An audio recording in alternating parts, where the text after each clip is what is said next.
அக்கா வந்து பாத்தீங்கன்னா ஃபர்ஸ்ட் அவங்க பிகினிங்ல வந்து ஒரு சீரியல் ஆக்டரா இருந்தோம். ஆமா. எல்லாருக்கும் தெரியும். சோ ஒரு உமனா வந்து வெளியில வர்றதுக்கு அக்கா எவ்வளவு ஸ்ட்ரகிள் பண்ணிருப்பாங்க. இதைத்தான் நான் சொல்றேம்மா. இப்ப இந்த தொழிலுக்கும் இதுக்கும் சம்மந்தம் இருக்கு. ஏன்னா இப்போ ஒரு சோப்பு தயாரிச்சிருக்கிறீங்க, வீட்டிலேயே வச்சுக்கிட்டு இருந்தா அது வெளியில தெரியாது. இப்போ இந்த இடத்துல ஒரு 4 பேர் வருவாங்க. வரும்போது இது என்ன சோப்பு அப்படின்னு இப்போ இந்த ஆட்டுப்பால் சோப்பு, கழுது சோப்புலாம் ரொம்ப ஃபேமஸ். நிஜமா இதுக்கு தான் நான் சொல்லுவேன்.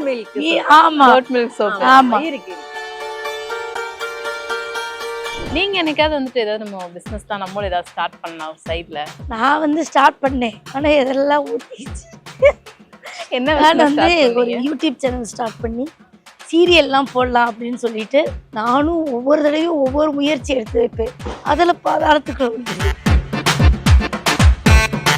எனக்கு பிடிச்சது எப்படின்னா இந்த கல்யாணி காட்டன் சாரீஸு, அப்புறம் வந்து இந்த சில்க்கு மாதிரி மைசூர் சில்க் இந்த மாதிரி வருதுல்ல, இது எனக்கு ரொம்ப பிடிக்கும். காட்டன் நல்லா அதை வந்து தண்ணியில் முக்கி நல்லா சவுக்குன்னு ஆயிரும்ல, அந்த இது உடுக்க பிடிக்கும். நல்ல ஒரு இடத்துக்கு போகும்போது விதவிதமாக சுடிதாரெல்லாம் போடணும்னு எனக்கு இப்போ ஆசை வருது. தைக்க கொடுக்குற ஒருத்தி தச்சு தரேன்.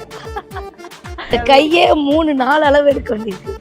இங்கே அளவு எடுத்தா இங்கே பிடிச்சிருக்கு, இங்கே அளவு எடுத்து அப்படி எனக்கு பிளவுஸ் தைக்கிறதுக்கு அவன் பயங்கரமா வந்து இன்டெலிஜென்ட்டா இருக்கணும். அதே மாதிரி இன்ச் பை இன்ச்சிலே அளவு எடுத்து தைக்கணும். இங்க தானே இடுப்புன்னு இப்படி எடுத்துடக்கூடாது, இங்க எடுக்கிறதுக்கு பாருங்க பையன்.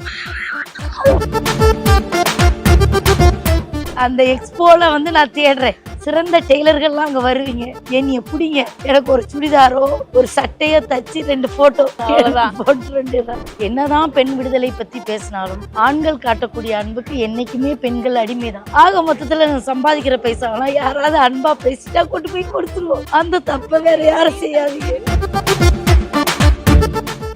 மூவி வேர்ல்டு மீடியா நேயர்களுக்கு வணக்கம். இன்னைக்கு நம்ம கூட இந்த கான்வர்சேஷன்ல பியூட்டிஃபுல்லான தீபா அக்கா தான் இருக்காங்க. அண்ட் சங்கீதா ஃபேஷன் எக்ஸ்போ நடத்த போற சங்கீதா அவங்களும் இருக்காங்க. 2 பேருக்குமே வணக்கம். எப்படி இருக்கீங்க அக்கா? வணக்கம், எப்படி இருக்கீங்க? வணக்கம், நல்லா இருக்கேன். நீங்க எப்படி இருக்கீங்க? நல்லா இருக்கேங்கக்கா. உங்களை பார்த்தாலே எனக்கு ஒரு பயங்கர ஹாப்பி ஆயிருது. எனக்கு இல்ல, பாக்குற எல்லாருக்குமே அது இருக்கு. உன்னை பார்த்தோன்னே எனக்கும் ஹாப்பியா இருக்கு. எப்பவுமே அந்த ஒரு பாசிட்டிவா அப்படியே எனர்ஜெட்டிக்கா இருக்கீங்க, ஓடிட்டே இருக்கீங்க. டான்ஸ் நல்லா இருக்கு பாரு.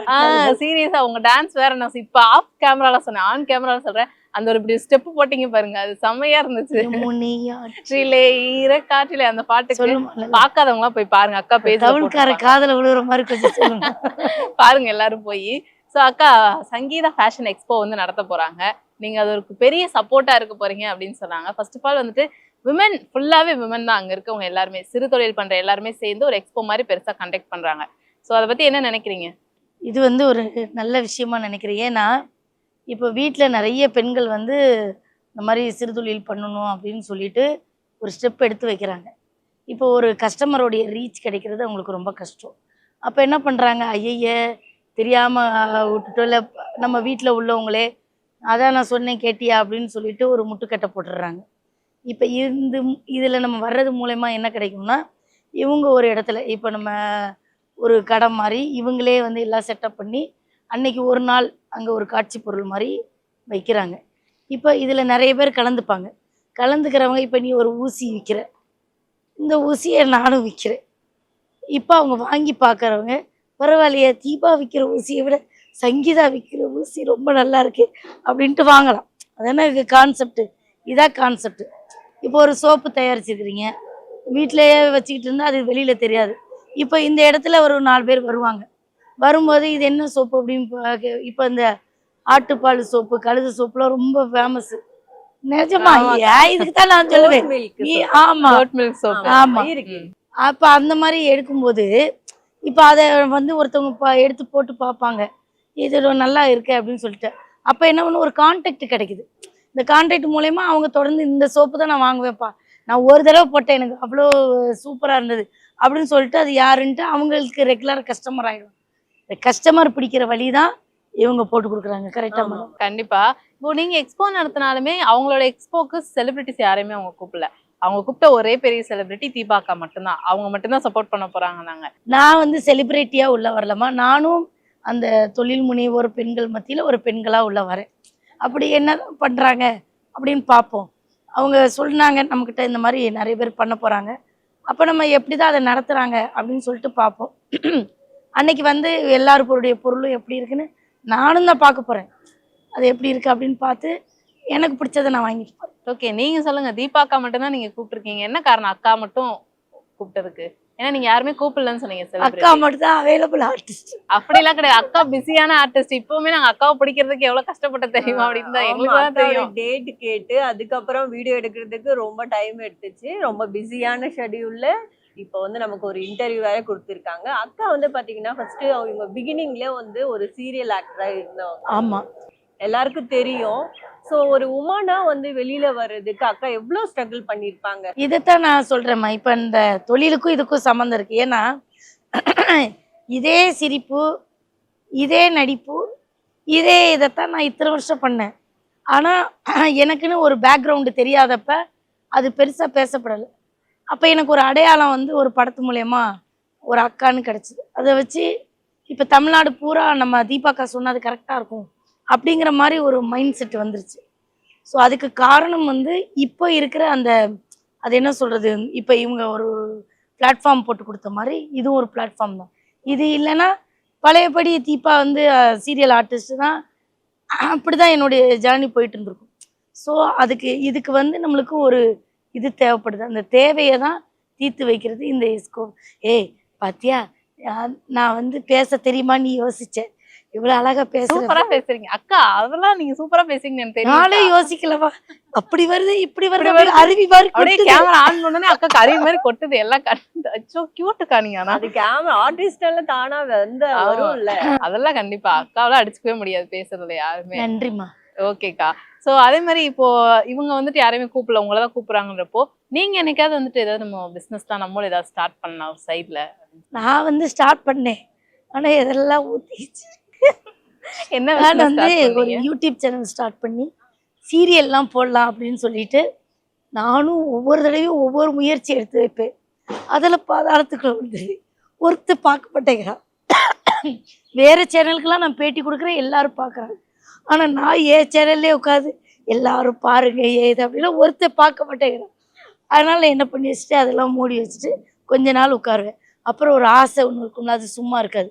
திருப்பி கொஞ்ச நாள் கழிச்சு வேற பேர்ல ஸ்டார்ட் பண்ணி இந்த மாதிரி ஒரு பேர் ஸ்டார்ட் பண்ணி இப்படி பேர்கள் மாத்தி மாத்தி அது அப்போ எல்லாத்துக்குமே ஒரு விளம்பரம் தான் தேவைப்படும். ஆமாக்கா. அந்த விளம்பரம் இப்ப இதே இது எனக்கு ஒரு கடைக்குட்டி சிங்கம்னு ஒரு விளம்பரம் கிடைச்ச மாதிரி இப்ப என்னுடைய யூடியூப் சேனலுக்கு யாரோ ஒரு பெரிய ஆர்டிஸ்ட், இந்த பாருங்க இந்த தீபாக்கா இப்படி ஒரு லாஃப்லைன் ஸ்டுடியோன்னு ஒன்று ஆரம்பிச்சிருக்காங்க, இல்லைன்னா தீபாக்கா சேனல்னு ஒன்று ஆரம்பிச்சிருக்காங்க பாருங்க அப்படின்னு சொல்லி ஒன்று சொன்னாங்கன்னா அது என்ன இருக்குன்னு டக்குன்னு எல்லாரும் பார்ப்பாங்க.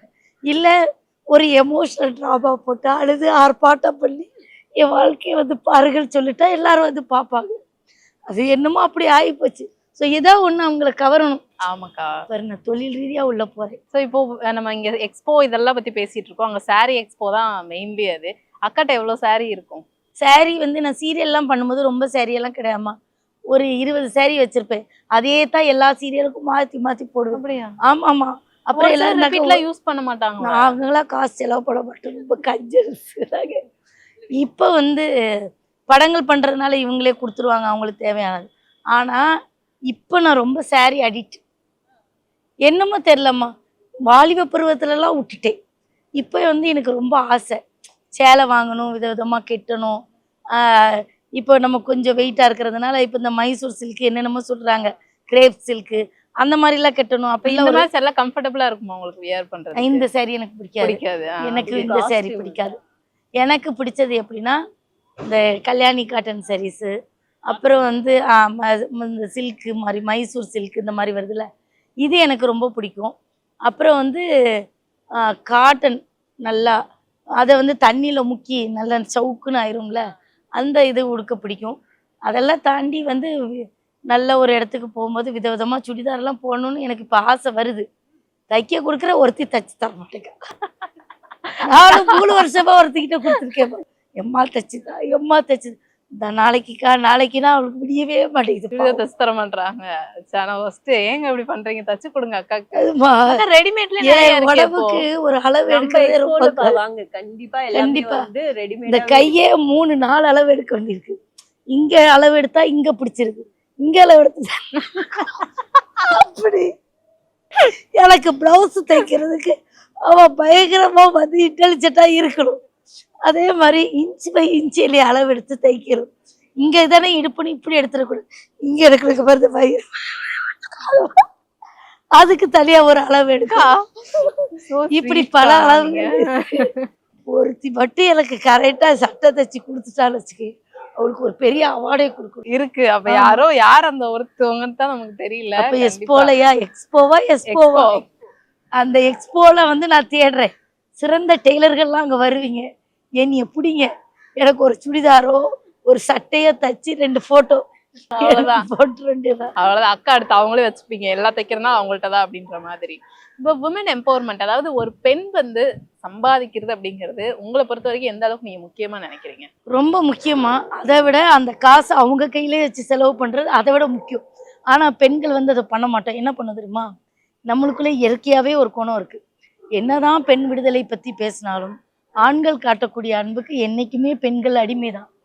ஆக மொத்தத்துல நான் சம்பாதிக்கிற பைசாலாம் யாராவது அன்பா பேசிட்டா கொண்டு போய் கொடுத்துருவோம். அந்த தப்பவே தங்க செயினே கழட்டி கொடுத்தா அதுதான் நீங்க யாரும் கேட்கணும். தோடா செயினா கழட்டி கொடுத்தவங்க அதெல்லாம் பல நடக்குமா, அது அப்பப்ப நடக்கும். அது வந்து நம்ம வேற இதுக்கு, அது வந்து மனிதாபிமானத்துல செய்யறது அது வேற. ஆனா இந்த அன்புல செய்யற விஷயம் இருக்கு பாரு, சாவுற வரைக்கும் நம்ம வந்து ஏமாந்தாங்க. ஆனாலும் இந்த மனசு நம்மளுக்கு நல்லா தெரியும், கேட்காது. அது மாதிரி இருக்கிறது வந்து பெண்கள் கிட்ட இருக்கிற மைனஸா பிளஸ்ஸா, ஏன்னா எனக்கு அது சொல்ல தெரியல. ஆனா எல்லா பெண்களும் அப்படிதான். நீ படிச்சிருக்கங்கிறதுக்காக நீ வித்தியாசமானவல்ல, நான் படிக்காதவங்கன்றதுக்காக நான் அதுக்கு வித்தியாசமானவல்ல. எல்லாருமே ஒரு ஆணுடைய அன்புக்கு அடிமையானவர்கள். ஆனா இப்ப கூட நினைப்பாங்க நீங்க இந்த காஸ்டியூம்ல இருக்கிறத பார்த்து என்ன இப்படி இருக்காங்கன்னு. அதுவுமே நாங்க ஷூட்ல அக்காவை பிடிச்சி உட்கார வச்சிருக்கோம். ஷூட்ல பிடிச்சி உட்கார வச்சு அக்கா வந்து நம்மளுக்கு பிஸி ஷெட்யூல்ல இருக்காங்க, அதே காஸ்டியூம்ல வந்து இன்டர்வியூ கொடுக்குறாங்க. ஏம்மா என்னைய பொறுத்த வரைக்குமா, துணியிலையோ இல்லை நம்ம போட்டுக்கிற நகையிலேயோ எதுவுமே கிடையாது, நம்ம மனசுல தான் இருக்கு. இப்போ நான் நடிப்பு அப்படின்றதெல்லாம் தாண்டி இந்த அக்கான்றது ஒரு நடிப்புல எனக்கு கொடுத்த அடையாளத்துக்காக யாரும் கொடுக்கல. நம்ம நடந்துக்கிட்ட விதத்தை வச்சு அக்கா அப்படின்ற ஒரு மரியாதை வந்திருக்கு. இந்த மரியாதையை நம்ம மண்டே போடுற வரைக்கும் காப்பாத்திட்டு போடுவோம்னு நான் நினைக்கிறேன். எல்லாருமே அக்கா தான் சொல்றாங்க. ஆமா, ஏன்னா வந்து அது எவ்வளோ பெரிய ஒரு, அதாவது ஒரு நடிகை மேல இருக்கிற ஒரு ஆர்வம் வந்து அது மாறிக்கிட்டே இருக்கும். இந்த ஒரு நடிகையோட இன்னொரு பெஸ்ட் நடிகை வரும்போது அது மாறும். ஆனா அக்கான்ற ஒரு அடையாளம் படுத்தப்பட்டவ சாகிற வரைக்கும் அக்கா தான், அம்மான்னு அடையாளப்படுத்தப்பட்ட சாகிற வரைக்கும் அம்மா தான், அது மாறாது. அப்படிங்கும்போது இத்தனை பேருடைய அன்பை சம்பாதிச்சது வெறுமனே என்னுடைய நடிப்பினால் மட்டுமல்ல, நம்ம செயல்களாலும் தான். ஸோ எனக்கு அதனால நம்ம வந்து கண்டிப்பாக இன்னைக்கு இந்த மாதிரி ஒரு இது நம்ம வந்து பேமெண்ட் அதெல்லாம் 2வது தான். ஆனால் இத்தனை பெண்கள் வந்து ஒரு இடத்துல கூடி ஒரு விஷயத்த செய்ய போகிறாங்க, அதுக்கு என்னை வந்து ஒரு மையத்தனமாக வச்சுருக்காங்கன்னு ஒருத்தவங்க சொன்னது எனக்கு ரொம்ப சந்தோஷமா இருக்கு. ஏன்னா என்னை பொறுத்த வரைக்கும் பெண்கள் லைஃப்பில் எல்லா விஷயத்துலையும் ஜெயிக்கணும்னு நான் நினைப்பேன். கண்டிப்பாக சுயதொழில் பண்ணக்கூடிய அத்தனை பெண்களும், சுயதொழில் தாண்டி ஒர்க்கு போகிற பொண்ணுங்க எல்லாருமே, படித்த பெண்கள் படிக்காத பெண்கள் எல்லா பெண்களுமே வாழ்க்கையில் ஜெயிக்கணும். எல்லாருக்கிட்டையும் ஏதோ ஒரு திறமை இருக்குது. கண்டிப்பாக ஒரு குடும்பத்தை கட்டுக்கோப்பாக காப்பாற்றுறது கூட ஒரு பெரிய டேலண்ட் தான். பிள்ளைங்களை பார்த்துக்கிறது, புருஷனை பார்த்துக்கிறது, மாமியார் மாமனாரா, இதுவே ஒரு பெரிய டேலண்ட் தான். அங்கே நடக்கிற பிரச்சனையெல்லாம் சமாளித்து ஒரு பொண்ணு ஒரு ஃபேமிலியை கொண்டு போகிறதே பெரிய விஷயம். ஸோ அதுக்கு நடுவில் நானும் எனக்குன்னு ஒரு தனி அடையாளத்தை கொடுப்பேன்னு 4 பெண்கள் வந்து பண்ணுறாங்க பாருங்க, அது அதை விட சிறப்பு. ஸோ அப்படி பெண்களுக்கு நம்ம என்றைக்குமே வந்து சப்போர்ட் பண்ணணும். ஸோ தமிழ்நாட்டுடைய அக்கா அப்படின்னாலே எல்லாருக்குமே ஞாபகம் வருது தீபா அக்கா தான் கண்டிப்பா. இப்போ இவ்வளோ நேரம் நான் ரொம்ப ஜாலியாக நிறைய விஷயம் ஷேர் பண்ணிக்கிட்டாங்க, இந்த டைம் போனதே தெரில. ஸோ நீங்க பார்க்குற எல்லாருக்குமே தீபா அக்கா ஒரு தடவை நேரில் பார்க்கணும், அவங்க கிட்ட பேசணும்ப்பா, எங்களுக்கு ஒரு ஃபோட்டோ எடுக்கணும் அப்படின்னா மணி மஹாலுக்கு வந்து கண்டிப்பா ஜூலை 18, 19 மணி மஹாலுக்கு வந்து எல்லாரும் வந்துருங்க. அக்காவும் வராங்க. அக்கா நீங்களும் சொல்லிருங்க. மணி மஹால் வந்து சாலி கிராமத்துல இருக்கு. கண்டிப்பா சாலி கிராம மக்கள் மட்டும் இல்ல, அதை சுத்தி வட்டாரத்துல உள்ளவங்க, இன்னும் வெளியூர்ல உள்ளவங்க எல்லாருமே வந்து இதுல கலந்துக்கணும். என்னைய பார்க்கறதுக்காக மட்டும் இல்ல, நிறைய தொழில் முனையக்கூடிய அந்த பெண்கள், சுய தொழில் செய்யக்கூடிய பெண்கள்லாம் அங்க வந்திருப்பாங்க. அவங்க என்னென்ன கிரியேட்டிவிட்டியா அவங்க வந்து சுய தொழில் பண்ணியிருக்காங்க, அவங்கள என்கரேஜ் பண்றதுக்காக நம்ம எல்லாரும் வரணும். பெண்கள் வந்து கண்டிப்பா வாழ்க்கையில் உயரணும், அதுல வந்து ரொம்ப தீர்மான கோட்பாடு உள்ள பெண்ணு நான். ஸோ அது வந்து குடும்பத்தோட வளரணுங்கிறதான் என்னுடைய ஆசை. நான் ஒரு வித்தியாசமான பெண்மணி. நன்றி. நன்றி. எல்லாரும் வந்துருங்க மறக்காம.